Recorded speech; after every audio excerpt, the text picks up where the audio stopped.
फटाफट लगा दो, फटाफट।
दरवर्षीप्रमाणे यंदा मित्र पार्टीचं आयोजन केलंय. मित्र परिवार आहे,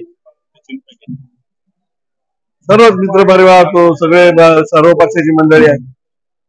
तरी 40 वर्षाचा आपला समज, त्यामुळं लोक येत असतात. आपण निमंत्रण दिल्यानंतर लोक याचा अर्थ आपल्या बरोबर लोक आहे. पार्टीला थोडा उशीर मर्चंट बँकेचं इलेक्शन त्याच्या अगोदर घेतले असते तर इलेक्शनचं सांगितलं असतं. पत्रकार तुमची मंडळी माहिती, मर्चंट बँकेचं इलेक्शन म्हणून पार्टी, पण आता इलेक्शन झाल्यानंतर विषय गरमागरम आहे, चर्चाही गरमागरम आहे. आगामी विधानसभा निवडणुकीच्या आपण जिकडे असतो तिकडे चर्चा असते. आपलं काही जनसंपर्क वाढवण्याचा एक प्रयत्न असं एक बोललं जातं. मी झाडाखाली बसणारा माणूस आहे, त्यामुळे माझा जनसंपर्क असतो. मुंबई नाक्यामध्ये इलेक्शन येतात, इलेक्शन जातात. मला इलेक्शन लढणं काय फायदा नाही, आणि तुम्ही बरोबर असल्यावर काय इलेक्शन